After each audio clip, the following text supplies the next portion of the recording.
wonderful special Grand Rounds presentation that we're doing today, with a real focus on how we can all become better communicators as scientists, as clinicians, as people who have a special knowledge base relevant to psychiatry, mental health, and neuroscience. And this special Grand Rounds came out of a conversation that David Reddish and I had about how we as people doing psychiatric neuroscience can become more effective at communicating with the general public about the exciting advances that are being made. And it led to a larger conversation and a connection with Steve Kelley, who I'm going to introduce in a minute, about how all of us who have special expertise or knowledge can all learn to do much, much better at how we communicate that information to our fellow citizens.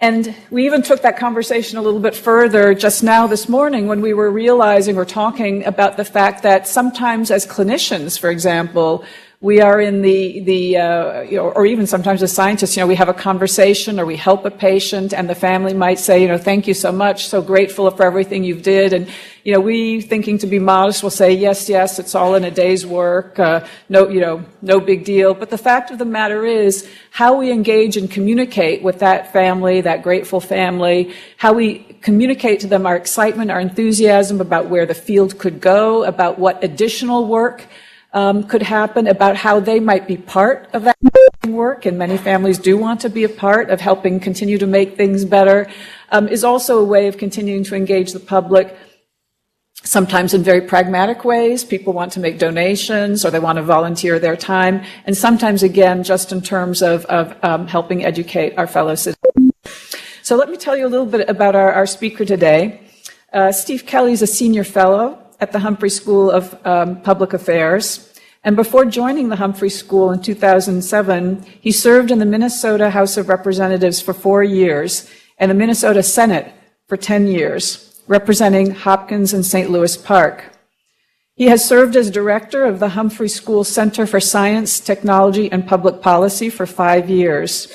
He practiced law in Minneapolis for over 20 years, specializing in commercial litigation. So this is someone who knows a lot about how very important it is to be able to communicate clearly and effectively. During his work as a lawyer and politician, Steve gave numerous presentations critical to the success of his own professional interests, as well as ideas that he held very important in front of judges, juries, and voters.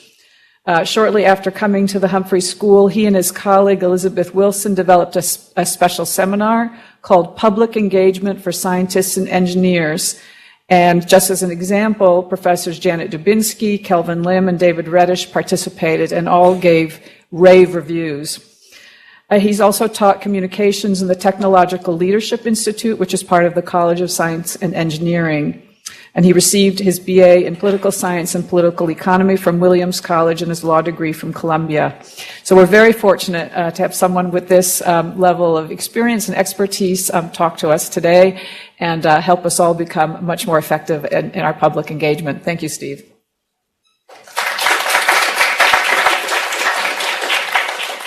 Thank you, Sophia. Thank you for the invitation to be here.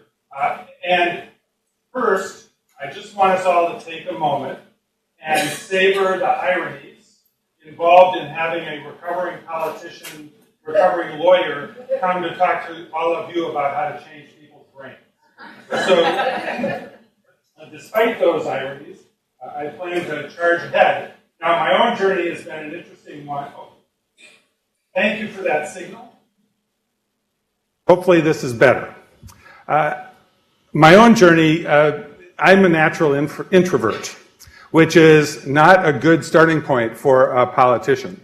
As a lawyer, it worked pretty well because you were speaking to small groups of people, to a judge or to a jury, and I didn't have to cope with the introversion challenges involved in large audiences. But when I shifted over to politics, I knew I had to step up my game. So I had been as serving as a guest in a speech teacher's class, so I enlisted her to coach me on some of the presentations that I was doing. Then I ran for governor in 2006 and knew that I had to get even better. at doing presentations. So I hired a theater director to work with me. He was also a friend. I'd worked with him. He started the Stages Theater Company in Hopkins. And Steve worked with me, coached me, came to some of my presentations, and critiqued me. That's how I got better at doing this. And I will talk about some of the lessons I learned from Steve and other lessons I've learned since then as I've continued the journey, getting better, trying to get better at delivering presentations. So this is engaging audiences with brain science, and it is not a presentation marathon, it's a jaunt. We're going to take a little walk around the block and stop and observe some different aspects of giving presentations that come out of my own experience, but also the reading and coaching that I've had over a period of time. And it is important to pause to do this and then think about this important notion that the audience comes first. As I was trying to prepare for this talk, I remembered something that I thought I had read about effective communication occurring only when there is a change in the listener's mind, and the change in the listener's brain. So I Googled that, and I came up with some really interesting research, done by a team back in 2010 at Princeton University. So their experiment was to take a storyteller, slide him into a MRI machine, and record him as he told a story, and record the activity in his brain while he was telling that story. Then they put listeners into the MRI machine, replayed the story, and observed the changes in the listeners' brains listening to that story. And what they discovered was that effective communication, successful communication, used a neural coupling between the speaker and the listener. That there was a degree of synchronization with a delay. Now, that wasn't universal. There were some instances where the listeners' brains were actually changing ahead of the story, and it reflected what they hypothesized to be predictive activity in our brain, sort of us figuring out where the story is going to go ahead of that story. And that, with more successful speaker-listener neural coupling, you get more effective, more successful communication. The other thing that they discovered was that if they looked at listeners' brains, multiple listeners' brains, their brains were changing synchronously, without any delay across the listeners as they heard the elements of the story. So it's pretty clear that a speaker can affect the brains of multiple people during the course of telling a story. Now, one of the ways that they tested the this notion about effective communication is that they did this experiment again, and this time they had the speaker tell a story in Russian. And the listeners were still only English speakers. They didn't know any Russian. And they observed what was happening, and there was no neural connection, no neural coupling between a story told in Russian and English-speaking listeners. So I'd like you to think about the last scientific conference you were at, where somebody spoke in scientific jargon and asked the question whether the effect on the listeners was as if the speaker was speaking Russian. Nothing would happen in the listeners' brains. So this is time for audience participation. What I want you to think about is the worst presentation that you've ever seen. Now, I found in trying to do this myself, I couldn't narrow it down to a single worst presentation. So the alternative you can think about is the most annoying speaker practice that you've observed over time. And then secondly, I want you to think about the best presentation experience that you've ever seen, or the most effective speaker practice that you've seen in more than one presentation. So take a minute, sort of lodge those in your brains.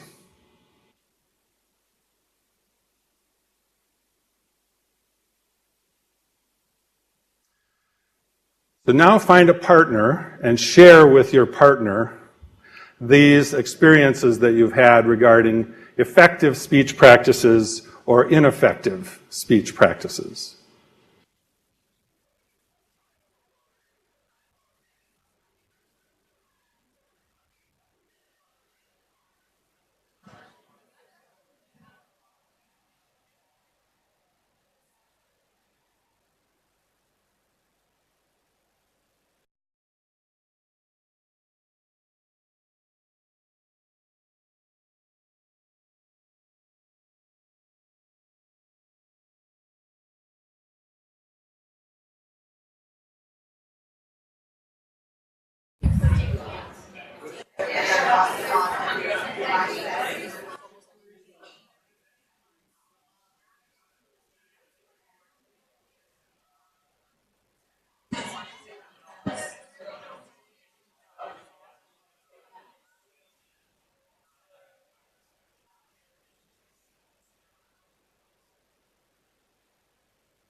Okay, so who would like to...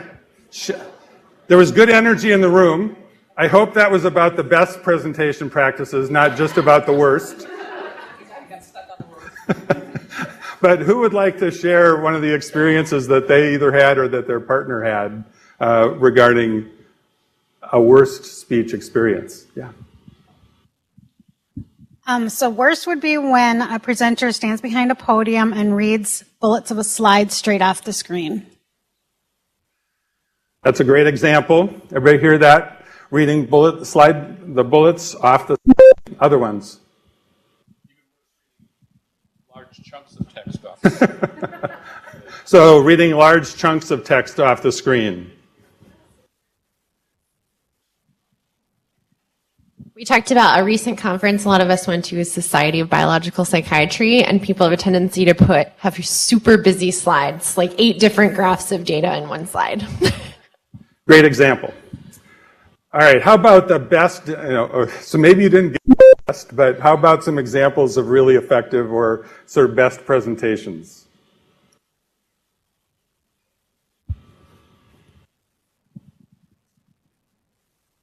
Thank you.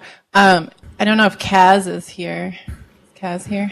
But one of the best talks that I recall was last year at the educational retreat. Dr. Scott Oakman from HCMC. It was a 90-minute talk. He didn't have any slides. There was nothing visual, which stands out to me because normally I like that. But it was just very moving. It was very emotional. He did a really excellent job of weaving in like personal examples, ideas from social media and research, and just tied it all together. So Great. Pretty challenging to keep an audience engaged for 90 minutes without assistance from technology. How about other examples that people had? David. Actually, this is from Annie and I, kind of a worst and best, because what she pointed out is one of the worst is monotone, when somebody just gives the whole thing in the same flat monotone. And that made me realize actually some of the best presentations have been really dynamic, and changing the vocal strength of the voice helps really keep it going. Yeah, great. So We will come back to some of those examples during the rest of this presentation. So after we've put the audience first, one of the things that we can do is use story. So like the example of the 90-minute presentation that was illustrated with personal anecdotes. And so I want to give Dr. Vinogradov and Dr. Reddish credit, because as we were talking about this presentation and I was trying to think about how to make this more engaging, I thought, gee, maybe we could have the two of them demonstrate sort of do's and don'ts. But there were some potential challenges with that. So I thought of an alternative. And so we're going to use, for our examples today, some YouTube clips of presentations that the two of them have given in the past. So here's one from Dr. Vinogradov. How many of us here have had our lives touched by watching someone with mental illness close to us, someone we loved, suffer through the illness? I have. How many of us here have wished that there would have been interventions that could have been brought to that person's life earlier, sooner, and that could have been more effective? In my case, it's my brilliant cousin who's a human rights lawyer who did groundbreaking work in international law around human trafficking, but who has been debilitated by a chronic bipolar illness that has left her essentially unable to function now in what should be the prime years.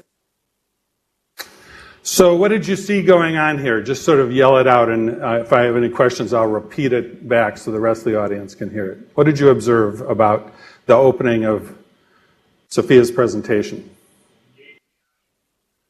Engage, yeah, physically engaging the audience, raising their hands. What else? Yep, so a compelling personal story, yep. Yep. Yeah, those are great examples. Now, here is how her presentation continued. So I'm going to talk to you about new methods of thinking about how we can rewire the brain, the tools, the approaches that we can use, the science, that are really going to think about interventions that we can start applying earlier and earlier in the course of mental illness.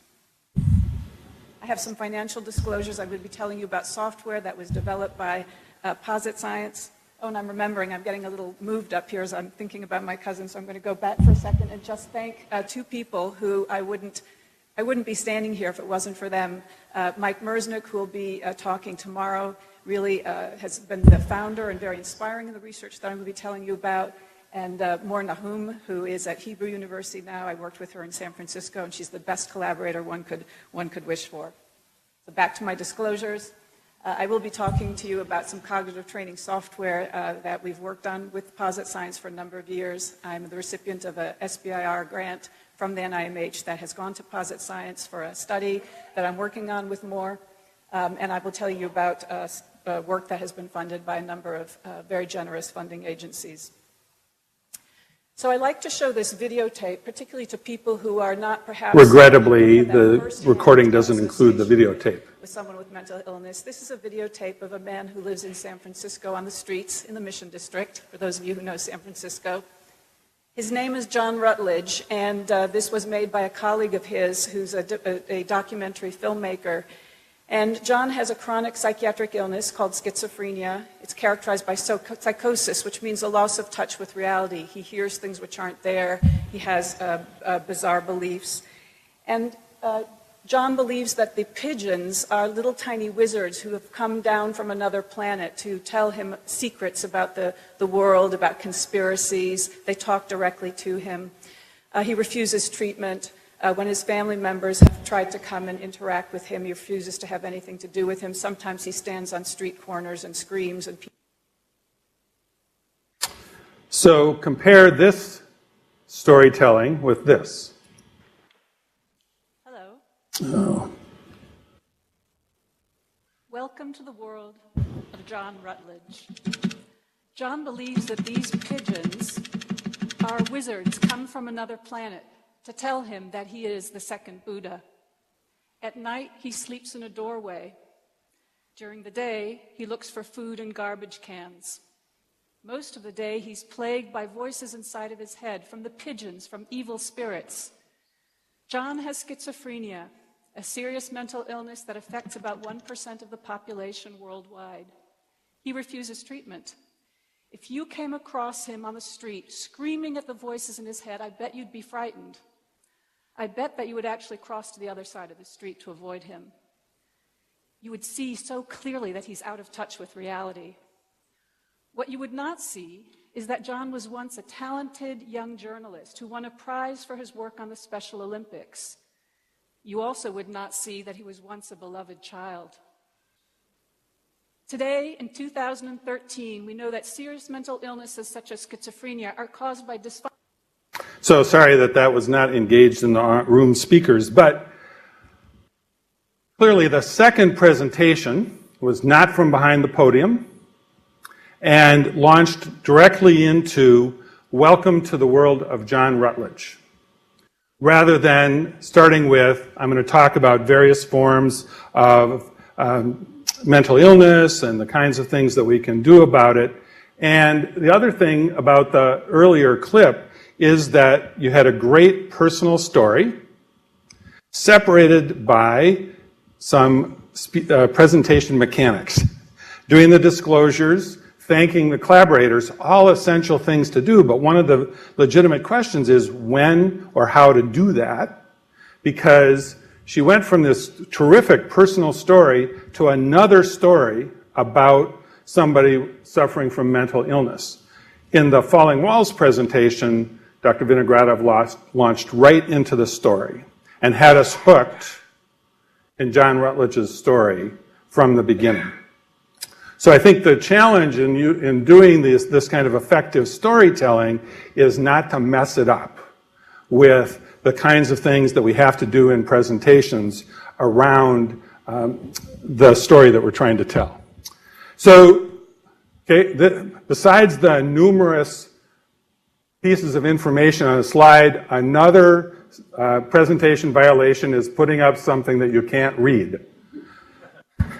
So this is the story structure from Beyond Bullet Points by Cliff Atkinson. And you cannot read this, but you can download this template for constructing your own presentation.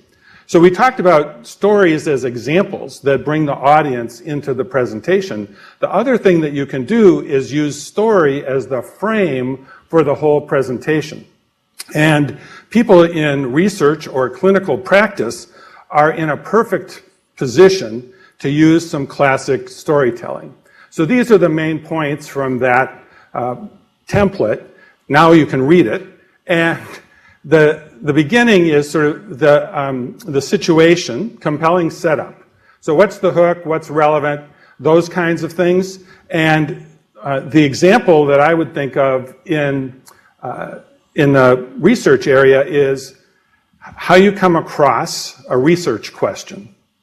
That is the beginning mystery that you are working on, or a patient who presents who is herself a mystery, and your job as a clinician is to help address or solve that mystery.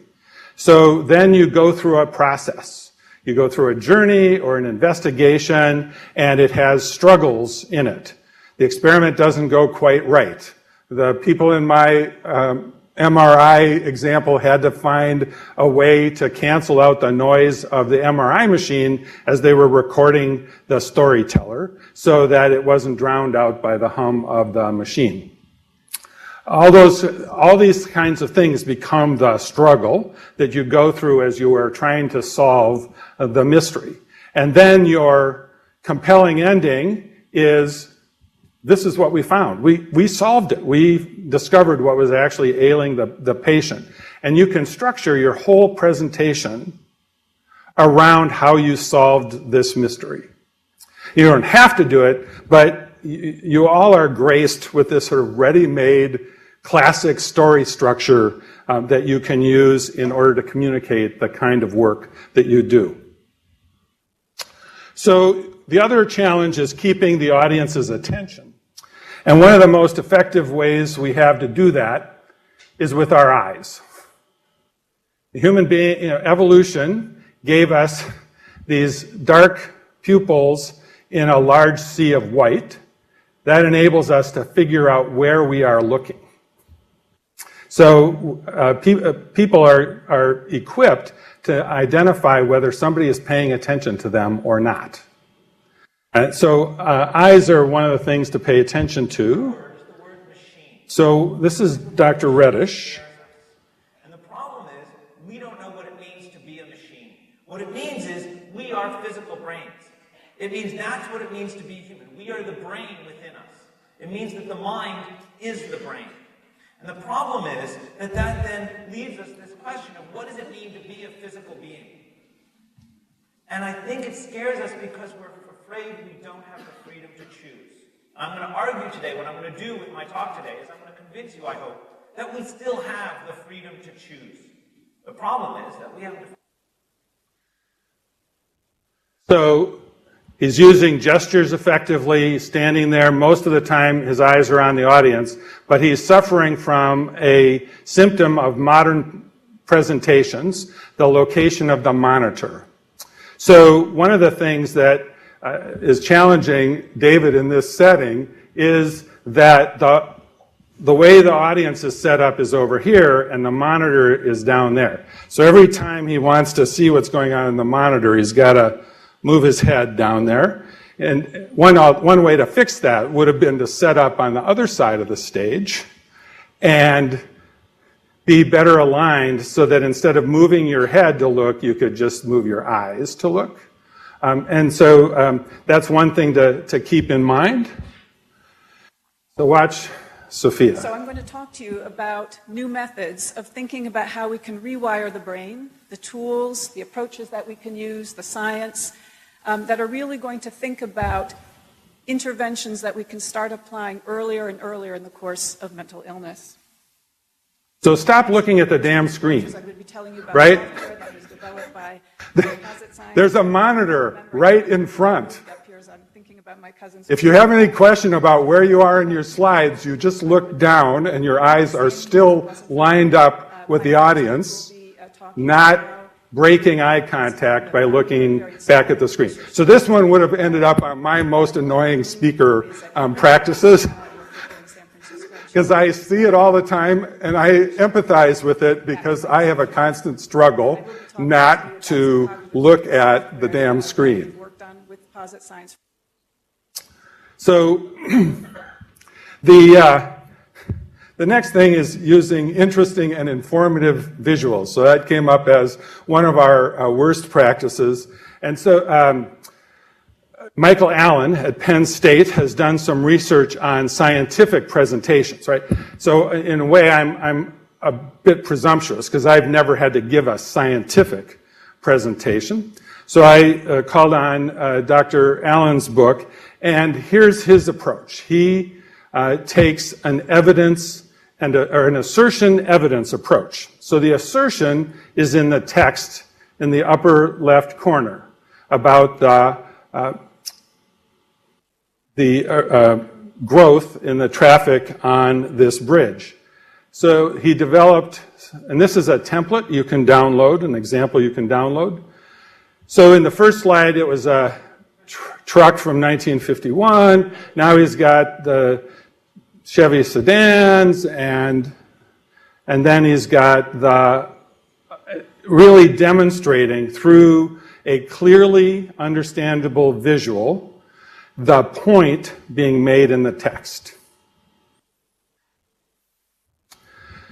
So several of you mentioned reading as a pretty deadly practice, right? So if you're going to engage the audience, if you're going to get that neural coupling that we talked about, you have to actually be lively. You have to do, as David was talking about, and sort of vary your tone of voice. This is really hard for me because I'm in a low register, so it's tough for me to go up in tone, right, without sounding really weird. Much easier for me to drop the timbre of my voice down here, which is, or to do other things like speeding up and going faster and talking about this, or changing volume, right? So the trick is what works for you.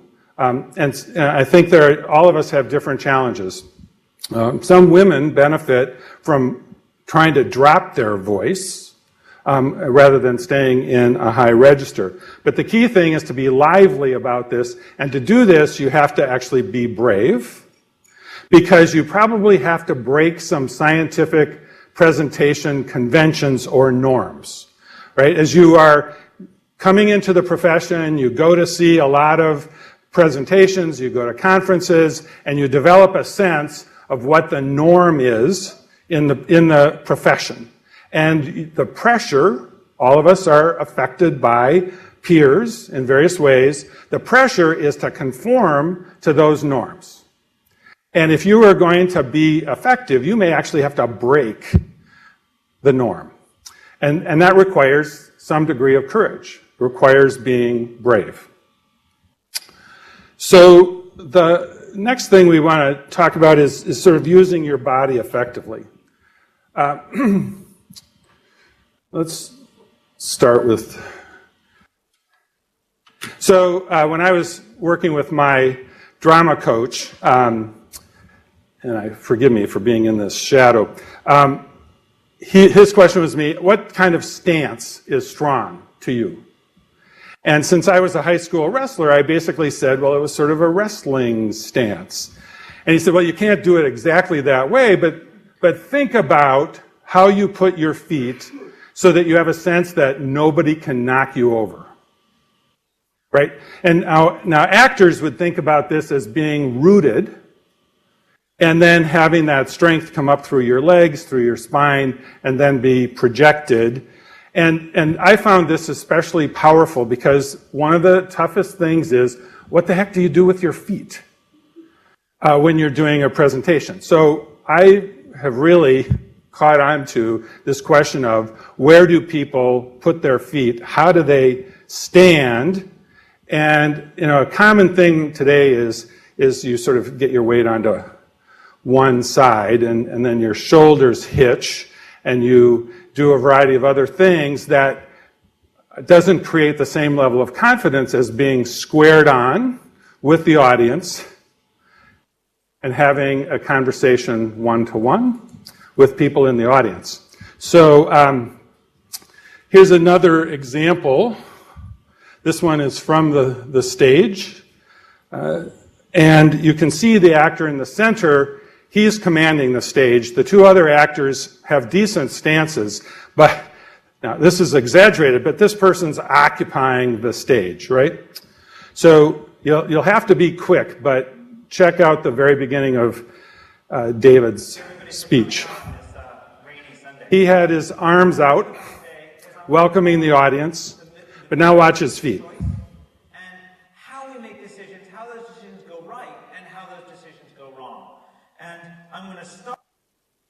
So to be fair, after this moment of nervousness at the outset, he settled down and had a much more fixed stance. But you can see at the beginning, he was trying to get into the rhythm of his talk by moving his feet and doing those kinds of things, right? So think about how to use your body. And Sophia. Something that I've observed in myself and in other speakers, it's more often in women than men. Oh. One foot crossed in front of the other. I So did everybody hear the comment? The problem that comes up is when you do this, right? And I don't know whether there's a gender bias around that, but there is a podium bias. So my experience, in coaching students, when the students are behind the podium, they're more likely to do this than if they are not. So I think that's another advantage of getting out from behind the podium, is that you are out there where people can see you and you're more conscious of where your body is. Whereas if you're hiding behind the podium, it becomes more of a risk. So this is where we've been on our presentation jaunt. The audience comes first. Use story to illustrate and to frame. Keep the audience's attention. Use interesting and informative visuals. Be lively, which also requires being brave. Use your body effectively, and then engage the audience.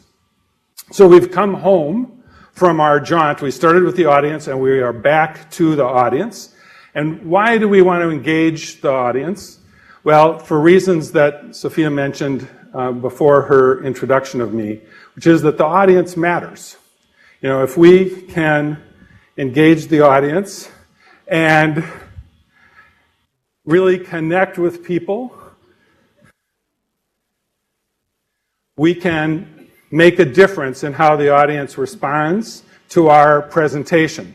And so one of the most effective presentations I saw was at the end when the speaker, it was a conference room with tables, and the speaker came down from the podium and walked around among the tables, shook hands while still finishing his presentation. This matters to audiences, the ability to connect, and standing out from behind the podium is one way to engage people, but so is doing some other things that might break our expectations.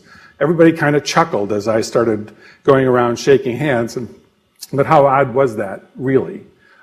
Just odd in this kind of setting. When I first overcoming my introversion, I can remember Hopkins has a big parade in July called part of the Raspberry Festival, the Raspberry Parade. Thousands of people come. And I remember being dropped at the beginning of the parade route and my campaign team telling me, well, you got to go down the route and shake hands with everybody. So I'm staring down this street, blocks, with thousands of people along it, and I said, you can't be serious. You know, and by the end, at the end of practicing doing that multiple times, walking parade routes actually became one of my favorite things to do. So I know introverts can adapt. All of you can potentially adapt your practices to do a better job of engaging audiences. So, questions? Yeah. Could you elaborate more on the kind of how to construct slides, scientific? Yeah. Well, and obviously, okay, so I don't have a designer on my team now. So some of this depends on your access to resources. So the brain cartoons that I showed at the beginning obviously benefited from having a staff member who was effective in developing a slide and developing illustrations. So I think figuring out how to do those illustrations. But the other thing is that thanks to the web, there are an amazing number of pictures that can illustrate a variety of things. So I could go looking for wrestling stance and find an example besides some other kind of weird things. I could find some examples that worked in my presentation. And same thing for looking, it was a little trickier to figure out how to do the search term for the stage stance that I was looking for. So I think one is to think about the picture that illustrates your point. But with a scientific presentation, there clearly is a norm. You have to include certain graphics that probably came from the article that you wrote regarding the research that you did. And I think the challenge here is eliminating the inessential. And so like the example that somebody had of 6 graphs on one slide, could that story have been told with one graph?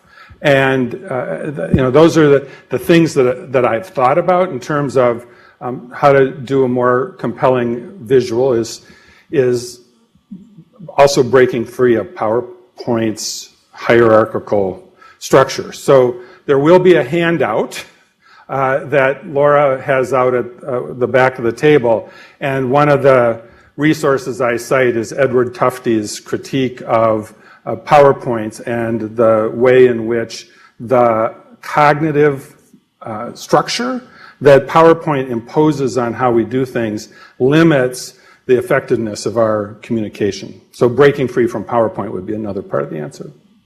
Yeah.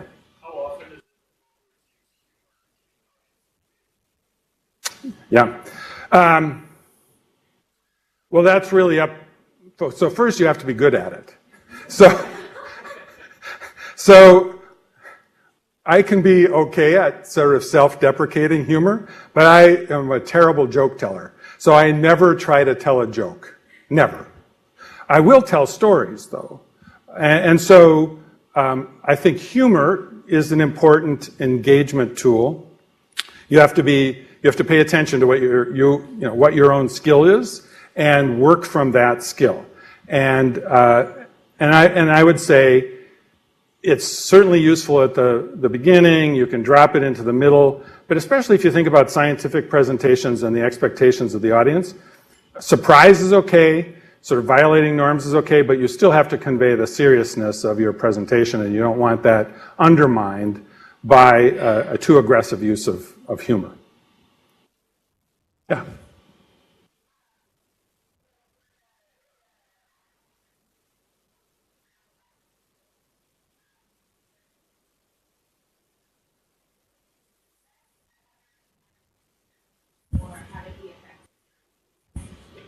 Yeah, so since what we're still talking about is engaging with the audience and using the question period for developing that neural coupling. So moving towards the questioner is one way to use your body effectively in order to handle questions. Now, in an auditorium where there is where you're on a platform and there's no easy way off, you can't come as close as I am now, but you can move in the questioner's direction and convey an interest in the question. Then there's preparation. So lots of people have hidden slides that they can use for questions. And maybe is the place where those 5 other slides that were on the one, or 5 other graphs that were on the one PowerPoint slide could be hidden in the back of the presentation so that you can pull those out in response to a question. Those are the 2 main things that I think of in terms of answering questions. The other is so when I was teaching communications, I was teaching both writing and oral. And in writing, we are often comfortable showing our writing to somebody and having it critiqued. With preparation for questions, get a few friends together, do your presentation, and tell them to ask you questions and critique what wasn't clear. So maybe you change that in your presentation, or maybe you now have a practiced answer to a question that will come up during the Q&A session. Yeah. In our field, there's often situations where one can't get out from behind a podium. Or technical constraints at a conference or something. What would you recommend, given those constraints? Sure. Absolutely. I gave the technician a little bit of a problem by moving around for purposes of a recording, and I probably have violated the space we set up a couple times. But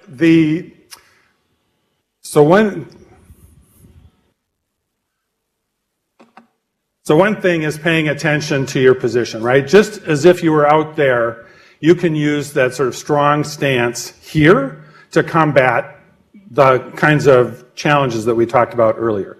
Second thing is don't do this, right? Because that puts whole bunches of stress on your shoulders and arms that are visible to watchers and listeners. And so you got to be independent of the podium. It's okay to touch. If you feel like you're adrift and you want to hang on to something, it's okay to touch, but don't lean on the sides of the podium, right?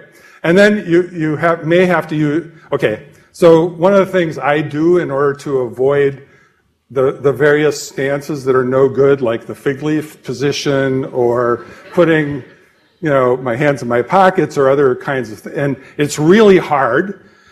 If you watch actors on stage, their hands are at their sides almost all the time. And that is hard for us to do. It's hard. It feels odd to me, even though I know this is the most natural stance to present to people. So you can do that besides the podium. But one of the ways that I compensate for that is I tend to get my hands right here. And then I make gestures from here that, depending on the podium, would be really hard to see. So if you're going to be lively, you have to make your gestures more obvious and get them up here rather. And sometimes I've seen people do sort of this. They're doing this on one hand and on the other hand, and they're down here on the podium, and nobody can tell what the heck they're doing. So if you're going to use your hands, get them out where people can see them. Yeah.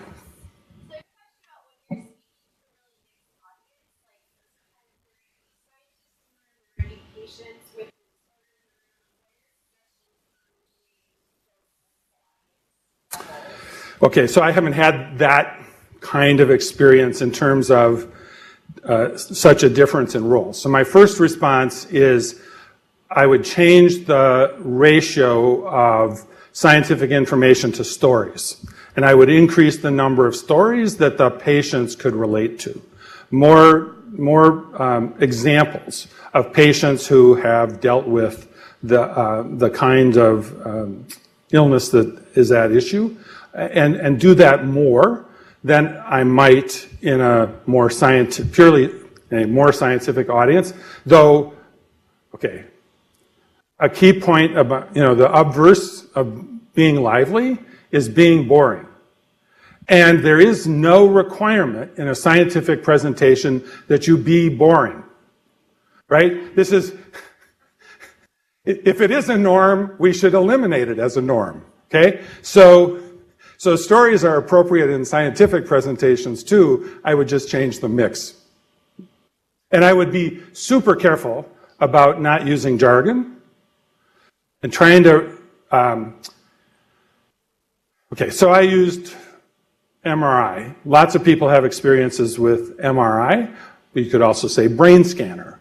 And, and fMRI is even more mystifying to some people. So you might say using the brain scanner to observe what's happening in people's brains as they are thinking about stuff, right? So it may end up being a little longer to drop the jargon, but I would be especially sensitive to that in a mixed audience. Yeah. Something I commonly see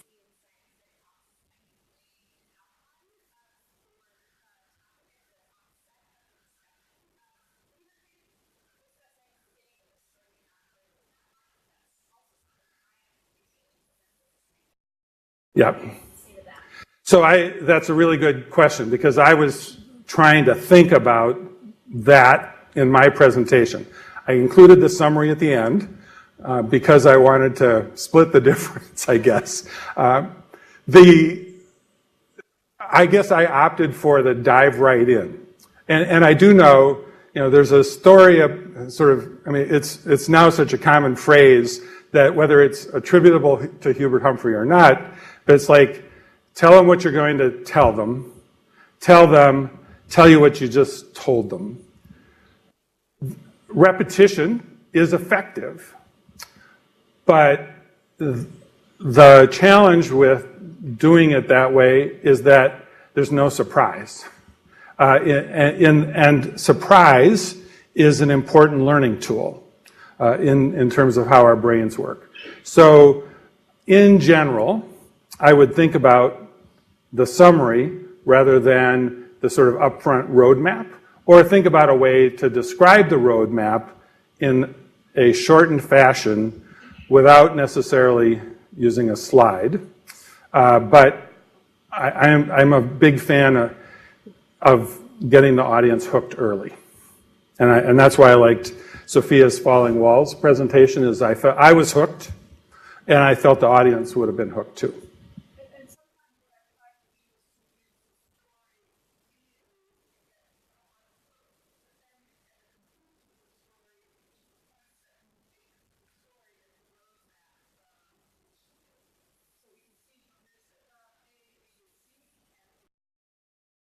That's a great example. Yeah. Sir.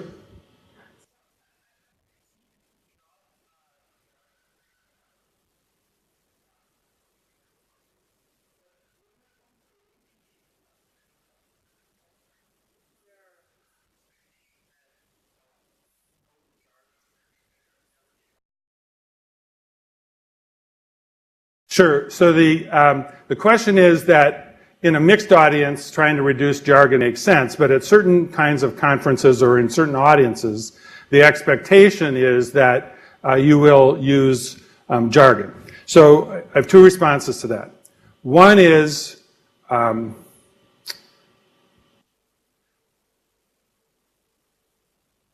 way I heard that, it's the risk is that you are using jargon to prove to everybody in the audience that you're an expert, that you have the same knowledge and skill set that they do, and so your use of jargon is a way of qualifying yourself as an expert, not a way of communicating effectively with the listeners. So if you are pretty sure that all of your listeners are going to be comfortable with the jargon or with the technical terms, then certainly do that. But I don't think that effective communication, even with other experts, always requires too much reliance on jargon. So think about why you're doing it. Is it to prove that I know what I'm talking about, or is it in order to engage effectively with this audience? So Sophia did you have a question, or? I just wanted to point out that it comes back to the audience question. Yeah. And it's a question of who your audience is. And what is jargon for some audiences is in fact expected correct terminology. If you call brain scanner in certain audiences, it's not a question of you not presenting yourself as an expert. You'll actually not communicate appropriately. Right. So it all comes back to knowing who the audience is. Yes. So that's a really good point. For a technical audience, it would have been interesting that different research teams replicated the neural coupling results with an EEG and with a near-infrared spectroscopy reading of activities in the brain. It's 3 different ways of scanning the brain, and brain scanner would confuse what people were talking about. Yeah.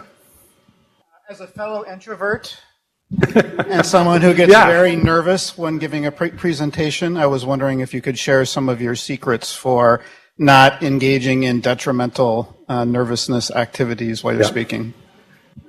So there are these crutches, like knowing ahead of time what you're going to do with your feet and memorizing the opening sentence. Because oftentimes nervousness or the effects of being an introvert manifest themselves most strongly at the beginning. And once you're in, you can go. And so I think getting that beginning really down, knowing what you're going to say. So I practiced my opening about the ironies of my being here and knew that I was going to come stand in the center of the auditorium and open with that statement. There was some artifice in that, but it got me past the opening, and then I could move on to other things. That's one example I have. The other most important thing is that I've been able to adapt as a result of practice, and I'll have one more thing. And so practice is the other way of getting around this. Finding opportunities to give presentations as often as possible, even if they're not in your profession. Getting involved in, so I had an opportunity to learn in a lot of different settings. Practicing law in the community, going to conventions, doing house parties in people's homes. I mean, lots of different settings. And so practicing in all those different places gave me a sense of comfort with doing it that helps, because I still use a lot of energy in doing these kinds of presentations and engaging with lots of people in the way that an introvert then needs to zone out for a while and get away. But I think, there's lots of controversy about Myers-Briggs and all the personality typing. But what I learned from that is that even though we may have some sort of natural starting points, we can all adapt. And it's the adaptation that is important and is one of the reasons that I'm here. Do you have a question? Make a quick comment? Because it's a direct comment on that. So the big difference between the Falling Walls presentation, which you liked so much, and the one in Israel was the Falling Walls presentation I rehearsed over and over and over again. I knew that by heart, and I had people watch me. They actually put a coach, and so everything from how I would stand, where my hands would go, how I would walk across the stage had been rehearsed over and over. I'm an introvert as well. You have to rehearse, particularly these more high impact talks where you have a very short amount of time. I just want to emphasize that. Yep. And I have a few other chairs comments, but when you're done. Okay. And then, so the question about the podium, right? So that's conferences, presentation settings present constraints. We are all busy people. There are some constraints around, for certain presentations, about the amount of time that you have to practice. And then you just sort of figure out, do as much as you can, and then learn how to, that's the other thing with doing it more often in different places, is you learn what the constraints are in different settings, and you develop tools for coping with those constraints in terms of what kinds of crutches can I use to get me over this constraint. Okay, so yeah. How do you balance practicing and being confident with that with having a more natural interaction and not becoming too rote because you've practiced too much, and kind of maintaining some of that spontaneity and conversationality? Yeah. So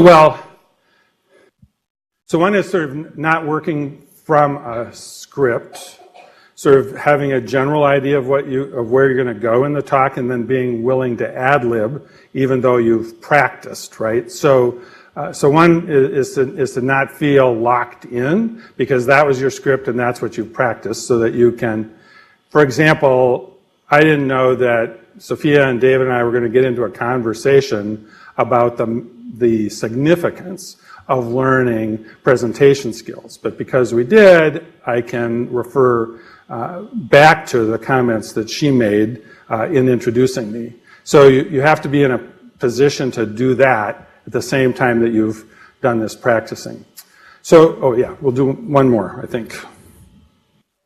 All right, two more, sorry.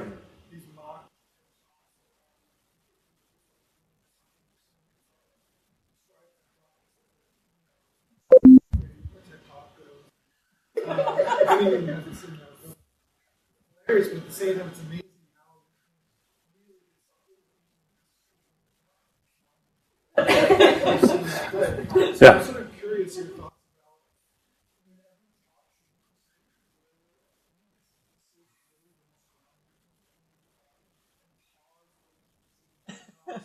Or can you go too far and jump? So I see two consequences with respect to that. So one is that you become a parody of yourself, right? So you don't want to do that. But most of us are not going to get anywhere close to that. I mean, we're all cautious enough that we are going to underperform or underemphasize things rather than overperform. Certain comedians might, I think of Robin Williams as maybe more on the other side of that equation. But the other is that there is an ethics to this, right? Especially as we learn more and more about how people's brains and minds work and the kinds of things that influence them, we have to be mindful of a line between persuasion and manipulation. And that may be a difficult line to follow. But think about this from a human evolutionary perspective, right? When the tribe's future depended on making a decision about whether to move or to stay, somebody had to make a case for moving, somebody had to make a case for staying, and over time, we evolved a response to people making those kinds of cases, to telling those kinds of stories, not just about our past, but about what our future would look like. And so this use of speech to persuade, to advocate, is a legitimate human activity dating back thousands of years. We've learned more about that. We are more conscious about it. It's still a legitimate practice, but we don't want to move over into manipulation. And we all should be educated enough to be aware of when somebody is trying to manipulate us. And I think this is another reason we could do a better job in teaching communications at all levels, is that if you spot what's being done, you're going to say, wait a minute, I'm going to take a step back from that, rather than be caught up in it. So I hope that got at your... Can you hear me? Yeah. Thank you for the talk. It was really helpful. One thing, circling back to nervousness, I read somewhere that when you're walking into a stressful situation, whether giving a speech or going for an interview, you do the Superman pose before approaching the situation, how it has like physiological effects. So I'm wondering what your thoughts are. So I haven't investigated this, but one of the most watched YouTube talks was Amy Cuddy, who basically her position was fake it until you are it. And her research has been questioned. I can't weigh in on that, but I buy a certain part of it, is that if you, so my daughter played basketball, and she's sort of thin and tall, but if she was guarding the lane in the basket, the advice was get big, sort of change your body, you look and are bigger, that you occupy more space. Now, you haven't changed physically, but by thinking that way and maybe doing a few things differently, your mental picture of yourself guarding that lane does become different. So I think that there's some validity in terms of using those physical cues to sort of help our brains get into that mode of thinking. Before we close, I want to tell one last story. So my last few years in the Minnesota Senate, I was on the Health and Human Services Committee. And one of the bills that we were considering was a bill related to stem cell research, which is still, and back then was, a really controversial topic. So a young woman named Jackie came to testify to our committee. And it's a big room, senators lined up in a table, can be kind of intimidating, and then an audience in the back. Jackie had early onset Parkinson's disease. And so she had limited control over what her arm was doing during the presentation and her tremors and other kinds of things during the presentation. And as I was watching her, I was thinking how courageous she was to come and be in that setting and be vulnerable to people thinking about what was wrong with her, to her own embarrassment about the illness that was affecting her. And so courage and vulnerability, and she did it because she believed that persuading the audience, persuading us senators about the value of doing more stem cell research that could potentially help a future patient with early onset Parkinson's disease, not her, but somebody else, was worth her doing that. So as you're thinking about the challenges of doing a presentation, of the work you need to do beforehand, of the vulnerability that you might have to accept as part of that process, go back to the audience. Persuading them is important. They may be the family members of future patients. They may be people who will vote on grants. They may be people who will get excited about the research you're doing. They're all worth persuading, and therefore all worth your time, your vulnerability, your courage in giving the talk. Thanks very much.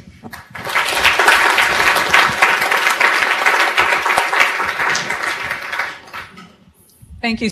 It's fantastic. I want to take the chair's prerogative and actually give a few very specific do's and don'ts coming from me and riffing on things you had up there, because I'm going to talk about specific things I've observed from presentations from members of our own department. Scientific presentations, I would say the most common mistake is people trying to cram too much into a time-limited time frame. The other thing that I've noticed is some of the points that Steve already covered, so I won't belabor them. Another thing I think particularly for women presenters to pay attention to, again, things you alluded to, but I particularly want to emphasize it for women, is where you are with your stance and where you are with the confidence that's coming in your voice. It's not uncommon to have that vocal inflection where everything goes up at the end. This is some data that we got, from that first pilot project, and now I'm going to tell you. And these are the sorts of things that rehearsal with people watching and giving you feedback will be immensely helpful. But now I want to make some points about really what I see as mistakes people have made when preparing talks more for non-specialists, more for lay audience. I see this over and over again: jargon, acronyms, statistics, and slides where bullet point after bullet point after bullet point of written text. I strongly believe that when you're communicating scientific ideas to people who are not a scientific, technical, other experts, there should be at most one, and this was in your slide as well, one declarative sentence at the top of the slide. Today we know that there are rising rates of suicide in adolescents, followed by some kind of illustration, very powerful, compelling illustration of that point. You should know the material well enough that you don't even need to refer to the declarative sentence. It's just there behind you or that the audience is looking at.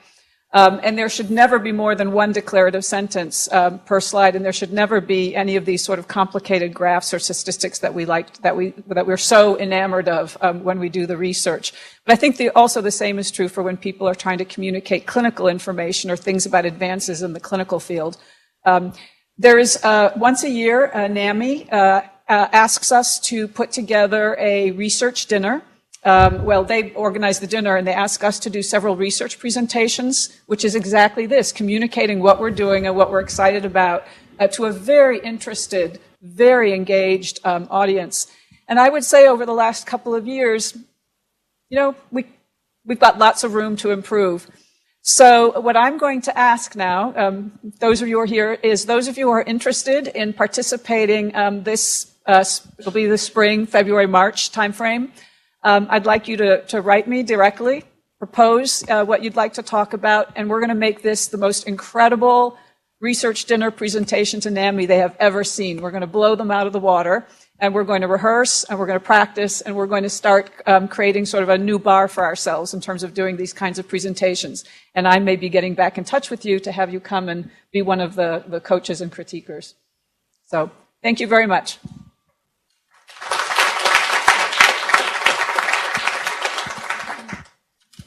Don't forget the handouts. They're on that back table right by the exit sign.